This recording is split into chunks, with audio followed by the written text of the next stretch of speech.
c'est que nous n'avons pas soldé les comptes avec le passé. Et quand les comptes avec le passé ne sont pas soldés, honnêtement, il y a des risques de répétition de l'histoire.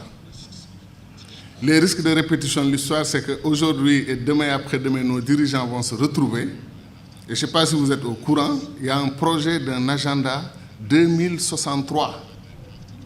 L'Afrique maintenant a comme unité de mesure 50 ans. Moi, je trouve ça extraordinaire.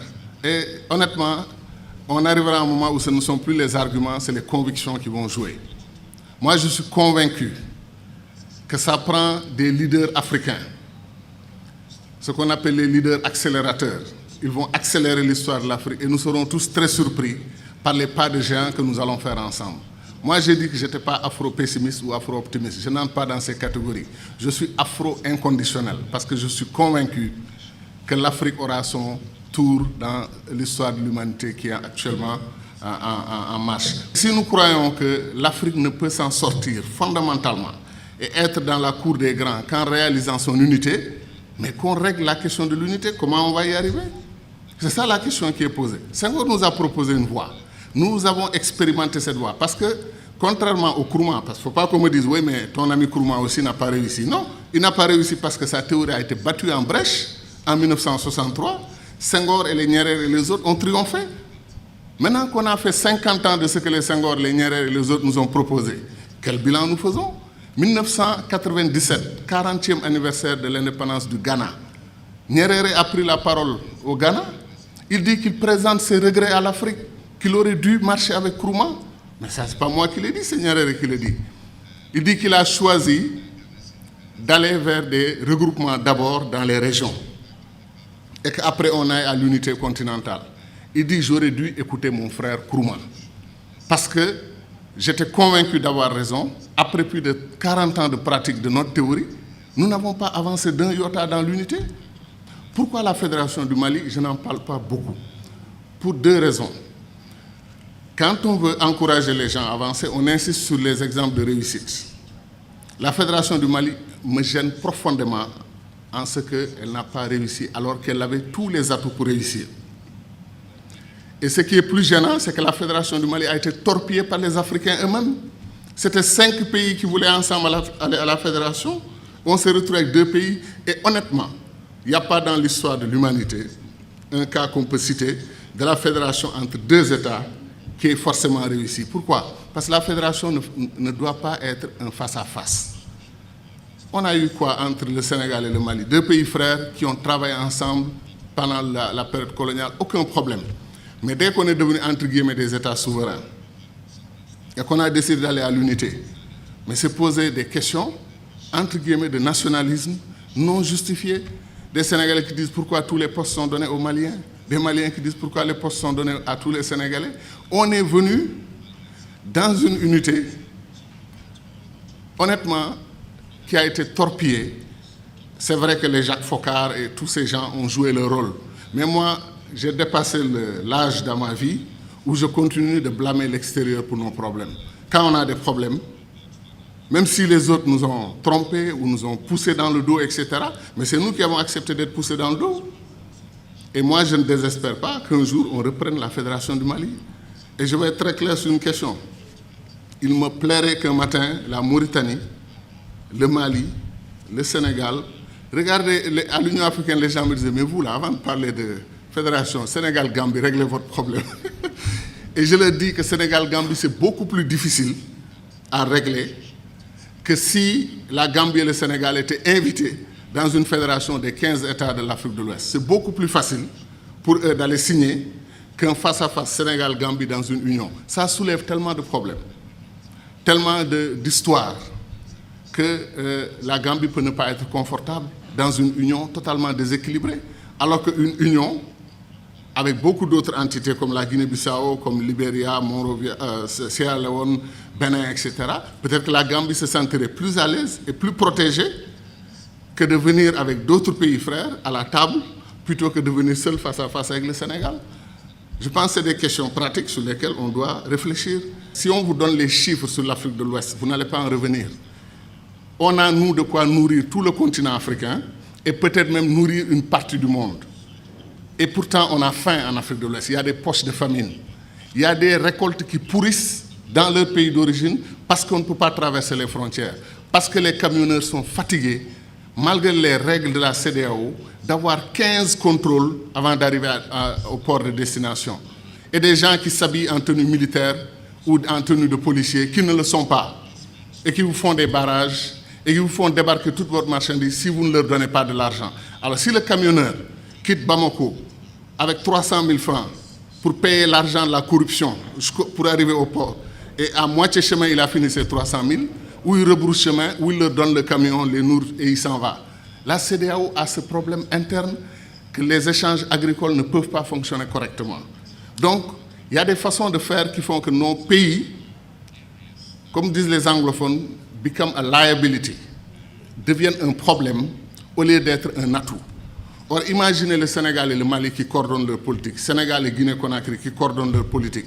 On fait des routes, au lieu que le Sénégal commence une nouvelle route nationale à Saint-Louis et aille dans un village tout à fait isolé du Sénégal, on va dire au Mali, si on arrive, quel est le meilleur point où on peut arriver pour que vous, votre route, vienne là-bas.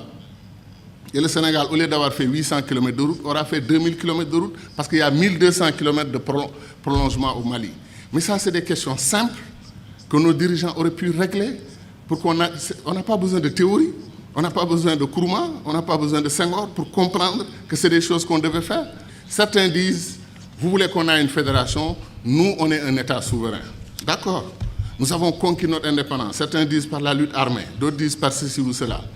Mais les États-Unis d'Amérique, la fédération indienne, la fédération brésilienne, vous croyez que le président Barack Obama ose donner des instructions à l'État de Texas? Il ne peut pas. L'État de Texas est un État souverain à l'intérieur d'une fédération. Ils ont leur constitution. Ils ont accepté de mutualiser avec le reste de l'Amérique un certain nombre de domaines de compétences. Terminé. Obama n'ose pas toucher aux lois internes de l'État de Texas. Les Mormons dans l'Utah, ils ont leur système de gouvernance. New York est l'État libéral, Californie ultra-libéral. Des États conservateurs, des États qui n'ont rien à voir dans leur philosophie, vivent ensemble et gagnent ensemble au plan économique et constituent la Fédération des États-Unis d'Amérique. Donc quel est notre problème, nous, Africains? Le panafricanisme doit être clair sur une question. Le panafricanisme n'est pas une unité des États noirs.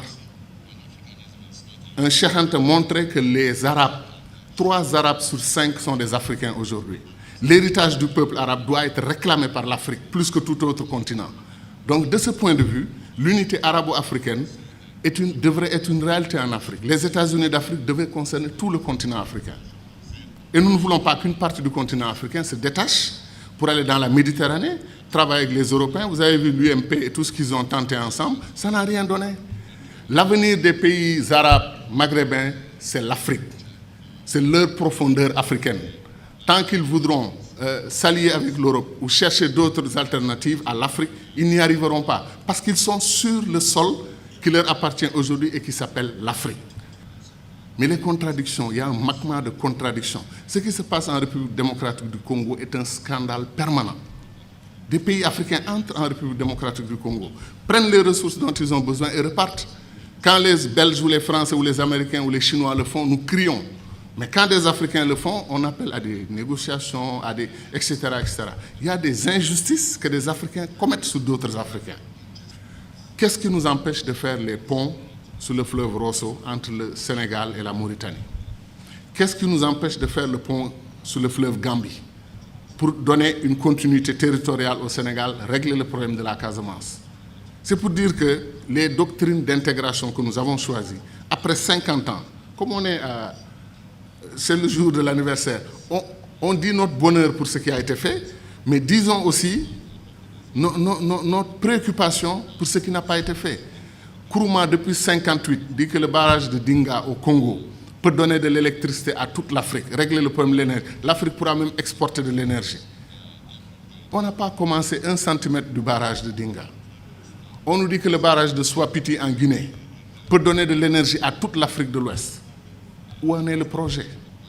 C'est-à-dire des choses simples qu'on pouvait faire et qu'on n'arrive pas encore à faire. Pour aller en Afrique centrale, moi, je fais 4 jours. 1 jour de voyage, 1 ou 2 jours pour régler les affaires que je veux faire là-bas. Après, c'est la bataille pour le retour. La dernière fois, je suis allé à Douala. Air Sénégal a annulé son vol. Je suis resté 6 heures à l'aéroport. Et après, on m'a dit que non, Air Sénégal n'a pas tout à fait annulé. Ils arrivent. On prend 2 avions et on dit qu'on a une compagnie aérienne. 2 avions, ou 2 avions et demi, parce qu'après, on a un petit dash qui tourne, les hélices, etc. Qu'est-ce qui nous empêche de mutualiser? Air Afrique a été une très belle expérience panafricaine. Depuis qu'on l'a perdu, il n'y a rien. Comme disait l'autre, on fait de la compétition ruineuse entre nous. Un pays africain accepte, refuse de prendre votre offre pour exploiter son pétrole, votre offre de 10%, il refuse. Vous traversez la frontière, un autre pays africain vous ouvre les bras, venez prendre. Pourquoi nous faisons des choses comme ça? Donc ce que nous disons, ce n'est pas de la théorie. Contrairement au sentiment de certains amis dans la salle qui ont pensé que nous, on voulait faire un saut, un puissant saut vers le passé. Non, on veut faire un saut vers l'avenir. On veut accélérer l'histoire de ce continent parce qu'on peut le faire. Tout est à volonté d'hommes. C'est les hommes et les femmes qui décident. Et nos dirigeants doivent entendre notre voix. C'est pour cela que les panafricanistes doivent se lever. Ils doivent s'organiser politiquement. Il y a des Africains panafricanistes qui votent pour des dirigeants anti-panafricanistes, qui ne veulent pas l'unité de l'Afrique. Ça n'a pas de sens. Je pense que les panafricanistes doivent être debout et faire entendre leur voix. Et je termine en disant encore une fois que moi, je crois en l'Afrique, et je sais que ceux qui sont dans cette salle croient en l'Afrique.